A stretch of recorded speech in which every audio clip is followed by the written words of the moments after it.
episode kali ini kita akan membahas topik yang sangat menarik dan penting, yaitu strategi belajar afektif.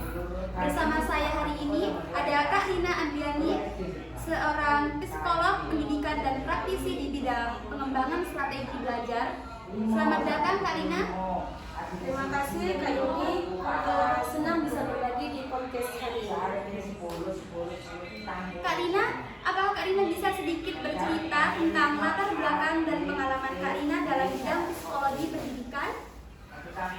Tentu Kak Yuni, saya sudah bekerja di bidang psikolog pendidikan ini selama lebih dari 10 tahun.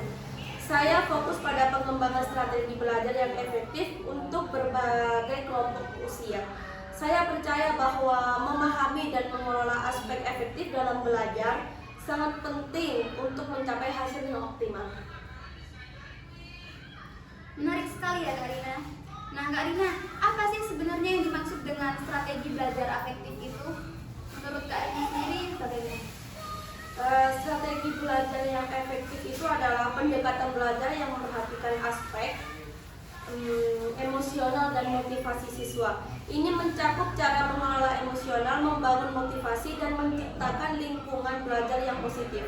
Tujuannya adalah untuk membantu siswa merasa lebih nyaman dan termotivasi dalam belajar sehingga mereka bisa mencapai potensinya yang maksimal. Lalu Kak Rina, bagaimana cara kita bisa menerapkan strategi belajar afektif ini dalam proses belajar mengajar? Dalam hal ini ada beberapa cara yang bisa kita terapkan. Yang pertama, penting untuk menciptakan lingkungan belajar yang mendukung dan aman. Siswa harus merasa bahwa mereka dihargai dan didukung.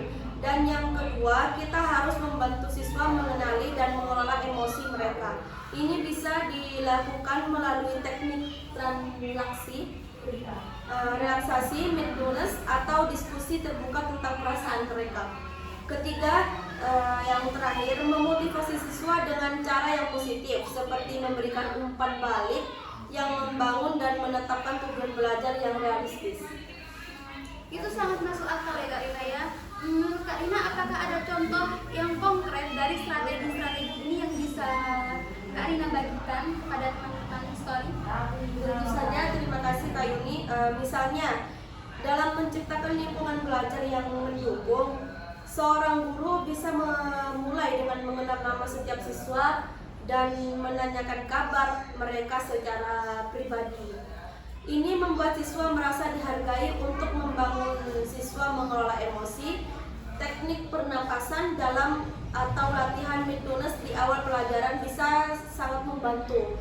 Dan sedangkan untuk memotivasi, memberikan pujian saja yang spesifik terhadap usaha siswa, bahkan bukan hanya hasilnya, dapat meningkatkan motivasi intrinsik mereka. Lalu Kak Rina, bagaimana dengan peran orang tua dalam mendukung strategi belajar afektif di rumah? Tentang peran orang tua juga memiliki peran yang sangat penting.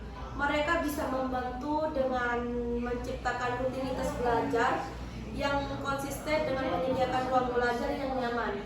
Selain itu, orang tua juga bisa membantu untuk mengelola stres dengan cara berbicara terbuka tentang perasaan mereka dan memberikan dukungan emosional mereka terhadap siswa untuk menghargai usahanya dalam belajar dan mengapresiasi dukungan untuk mendukung anak lebih untuk termotivasi belajar lagi, seperti itu.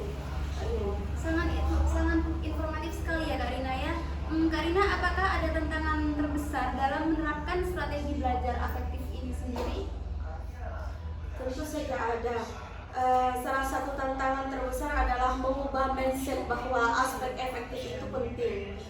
Banyak yang masih fokus hanya pada aspek kognitif atau hasil akhir saja. Padahal tanpa dukungan emosional yang baik, hasil belajar tidak akan semaksimal mungkin.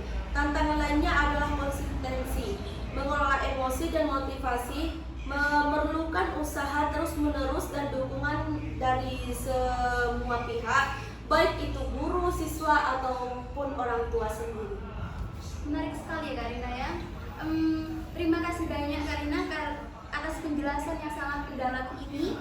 Sebelum kita akhiri, apakah ada pesan terakhir yang ingin Karina sampaikan kepada konco-konco story hari ini? Saya ingin mengajak tentunya semua pendengar untuk mulai memperhatikan dan mengelola aspek efektif dalam proses belajar, baik untuk diri sendiri maupun untuk orang-orang yang ada di sekitar kita. Dengan begitu kita bisa menciptakan lingkungan belajar yang positif dan produktif. Terima kasih sekali lagi Kak Erina ya atas waktunya, dan terima kasih